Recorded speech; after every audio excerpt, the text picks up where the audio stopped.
All right, ready to dive into something kind of wild. We're talking pill as a mill. Like, what if we could just ditch all food and pop a single pill instead? You said there's a ton of research and articles on this, so clearly you're as fascinated by this idea as we are. It really is a fascinating concept. Totally. It's like something out of science fiction. Yeah. Right. And we're not just talking about swapping meals for a shake, but getting rid of the whole idea of eating as we know it. Right. It's really ambitious. Just the thought of cramming all the nutrients we need into one tiny pill is mind-blowing. Absolutely. And it gets even crazier when you start thinking about, like, what would that do to the environment, our social life? We're even talking human rights here. Where do we even begin? Well, I think at the heart of it, we have to ask, can we really perfectly copy what food does? Can a pill truly give our bodies everything they need, not just to survive, but to really thrive? And even if it could, are we ready for what might come next? Okay, yeah, tons to unpack here. So let's start simple. Nutrition. If this pill is going to be our only source of food, it needs to be packed with every single nutrient we need. Is that even possible? In theory, I think, yeah, maybe. Like, we could figure out how to put the exact right amount of each nutrient into a pill, maybe even custom made for you based on your DNA or how active you are or even health conditions. But there's a big catch. I figured there had to be a but. What's the problem? The problem is that food is super complicated. We're talking thousands of different compounds all working together in ways we barely understand. Like, just look at the gut microbiome. Oh, right. All those bacteria and stuff in our digestive system. I was reading how important they are for, like, absorbing nutrients and keeping our immune system strong. Yeah, exactly. And to work right, those bacteria need a diverse diet, all kinds of stuff, like fiber and prebiotics. So could we make a pill do all that? Or would we need to, I don't know, maybe add specific probiotics or even, like, change the gut microbiome itself? It's a lot to consider. It kind of feels like we're trying to take something really intricate and oversimplify it, like trying to squeeze a whole rainforest into a tiny little bottle. You're bound to miss some important stuff. That's a really good way to put it. And it makes you think about, the side of food that isn't just about fuel. Food is about enjoyment. It's cultural. It's about sitting down with people you care about and sharing a meal. Can a pill replace that? Honestly, I can't imagine just swallowing a pill at family dinner. And think about what would happen to restaurants, agriculture, even just cookbooks. So many things would change. It would be a huge shift, socially and economically. I mean, on the other hand, some people argue it's a small price to pay if it means no one goes hungry. That's a really good point. Imagine a world where everyone has all the nutrition they need, no matter how much money they have or where they live. Exactly. But then, how do we make sure everyone gets these pills? Who's in charge of making them and handing them out? How do we make sure this new technology doesn't actually make existing inequality worse? Yeah, that's a super important point. We can't just assume that because something is high-tech, it'll automatically fix everything and be fair. We can't forget about the human element. Absolutely. And speaking of huge changes, we have to talk about the environment. Replacing all our food with pills could have a major impact in both good ways and bad. Okay, let's dig into that.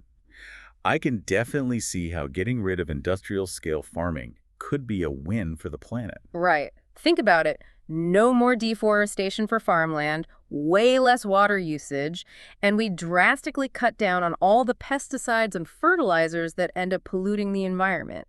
It could even significantly reduce greenhouse gas emissions. So less pollution, less land use, fewer emissions. That does sound pretty amazing from an environmental perspective.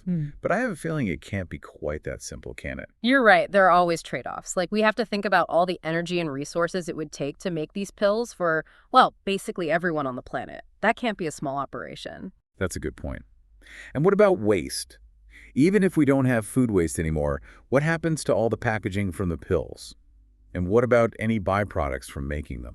You're getting at something really important. It's not just about switching from one way of making things to another. We need to look at the entire process, everything from getting the raw materials to what happens when we're done with the pills. It feels like every time we answer one question, we end up with 5 more. Maybe we need to switch gears for a bit and talk about the actual technology. I mean, is a pill as a mill even possible with the technology we have now? Well, to be honest, not really. Not yet, anyway. Making a pill that's a perfect replacement for food, with all its complexity, that's still a ways off. Our bodies have evolved over millions of years to digest and absorb nutrients from actual food in a very specific way. Right. It's not like we can just download nutrition like an app update. Yeah. So what are some of the biggest challenges scientists are facing with this? Well, one of the trickiest parts is figuring out how to get the timing and delivery of the nutrients right. Our digestive system is designed to slowly break down food over time, releasing nutrients bit by bit. A pill would have to somehow do the same thing. Otherwise, it'd be like eating an entire Thanksgiving dinner in one bite. I don't think my stomach could handle that. Exactly. We have to think about how a pill would interact with all the enzymes and hormones and bacteria involved in digestion. It's a delicate system. So are scientists working on any solutions for that? Are we talking like futuristic nano pills or something? There's some really interesting research happening. Like with nanotechnology, scientists are experimenting with microscopic particles that could deliver nutrients directly to your cells. It would basically bypass the whole digestive system. Whoa, that sounds straight out of a sci-fi movie. Like tiny robots delivering vitamins to our cells. Well, not robots exactly, but more like nanoparticles that are designed to release nutrients at a specific rate. It's still very experimental, but it definitely has potential. What about synthetic biology? I've heard that term a lot lately. Could that play a role in the pill as a mill concept? Synthetic biology is all about engineering biological systems, like programming them to do specific things. Imagine designing microbes that could live in your gut and produce the exact nutrients you need on demand. So instead of swallowing a pill, we'd have these tiny nutrient factories living inside us. That's a pretty wild idea. Yeah. Kind of creepy, but definitely wild. It's definitely outside the box thinking, but it does show how we might be able to move from thinking of the pill as just a thing to thinking of it as a system that interacts with our biology. It seems like we're pretty far from having all the answers, both scientifically and ethically. Oh, for sure. Even if we could make a perfect pill as a mill today, there are still so many questions to answer about how it would affect society and our culture. What happens to the meaning of food? Does it change how we connect with each other? Are we losing something important about being human if we reduce eating to just a function? It's true. I mean, food is about way more than just calories, right? It's about traditions, celebrations, the whole experience of cooking and sharing a meal with people. Exactly. It's about connections, creativity. Some cultures even see it as spiritual. It's a whole tapestry of experiences. Can a pill really replace that?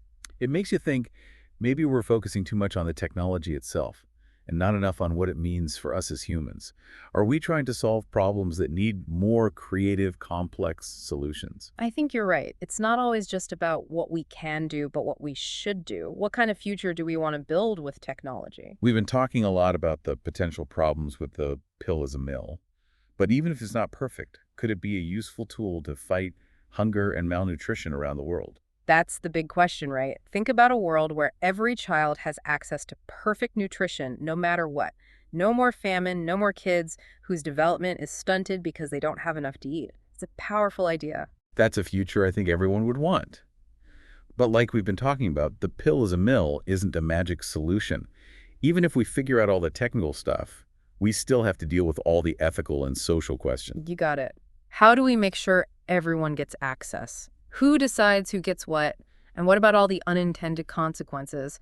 There are always unexpected outcomes when you introduce new technology. Right. The last thing we want to do is fix one problem and accidentally create a bunch of new ones. It really is a double-edged sword, like we were saying earlier. So it seems like with any new technology, especially one this powerful, we have to be very careful about how we use it. That's exactly right. It's about using technology to do good, but also being aware of and trying to minimize the risks. And that takes a lot of thought, open discussion, and honestly, being willing to ask the tough questions. So, okay, we've talked about the good and the bad, the science and the ethics of this whole pill as a mill idea. What's the bottom line? Is this something we should actually be working towards, or should we just stick with, real food? I don't think it has to be one or the other, We should remember that technology is just a tool. It's all about how we use it, whether it ends up helping us or hurting us. Even if we never actually get to a pill as a mill, just doing the research could lead to some amazing discoveries about nutrition and how we produce food. Like what kind of discoveries? Give us a peek into the future of food. Well, one area that's really exciting is personalized nutrition. You know how some companies already offer diet advice based on your DNA? Imagine taking that even further, like Picture AI algorithms analyzing your genes, your gut microbiome, how active you are, even your blood sugar in real time. And all of that gets used to create a nutrition plan that's just for you. So it's not just a list of what to eat, but it's like a constantly changing plan that's always adjusting to exactly what your body needs at that moment. That's kind of mind-blowing. It is, right. And think about what that could mean for preventing diseases, like diabetes or heart disease or even some cancers.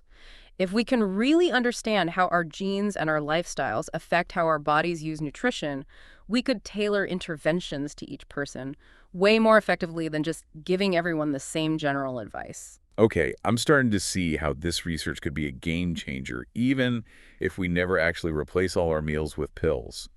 What about on the environmental side? Are there any promising innovations there? Definitely.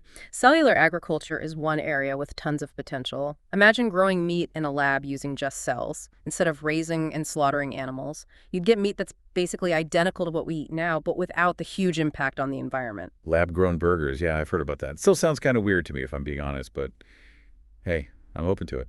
The technology is improving so quickly, and the benefits are huge. We could massively reduce how much land we use, how much water we use, and how many greenhouse gases we're pumping into the atmosphere from animal agriculture. Plus, we could potentially make meat that's even healthier and more sustainable. I like the idea of being able to enjoy a good steak without worrying about the ethics of how the animal was treated or the damage it did to the planet. Right, and it's not just meat. With cellular agriculture, we could make dairy products, eggs, even leather, all without needing animals. Wow, it sounds like we're about to see a total transformation of how we think about food. But like we've been saying, technology isn't everything. We can't forget about the social and ethical side of all this. You're absolutely right. Technology is powerful, but it's up to us to make sure it's used for good, that it helps people and doesn't end up controlling them. We need to be having these conversations about the future of food, and not just scientists and politicians, but everyone. Farmers, consumers, ethicists, we all need to be involved. So what can our listeners do to be part of the conversation? It can all feel so overwhelming, you know. The most important thing is to stay informed. Read about these new technologies, ask questions, and talk to other people about it. Support companies and organizations that are working to make our food system better. And don't be afraid to speak up and fight for the future you want to see. It's easy to focus on the what-ifs and all the potential downsides, but we do have the power to shape what happens next. I completely agree. The future of food isn't set in stone. It's something we're all creating together through the choices we make right now. This has been a wild ride. We've covered so much, the science, the ethics, the possibilities of such a radical idea. And even if we don't have all the answers, we've definitely come up with some really interesting questions. And that's what it's all about, right? Getting people curious, getting them thinking critically, and helping them understand these complicated challenges our world is facing. Well, thanks to everyone for joining us on this journey. I hope you found it as stimulating as we did. Until next time, keep those minds hungry for knowledge, and we'll catch you on the next deep dive. This is DigitView.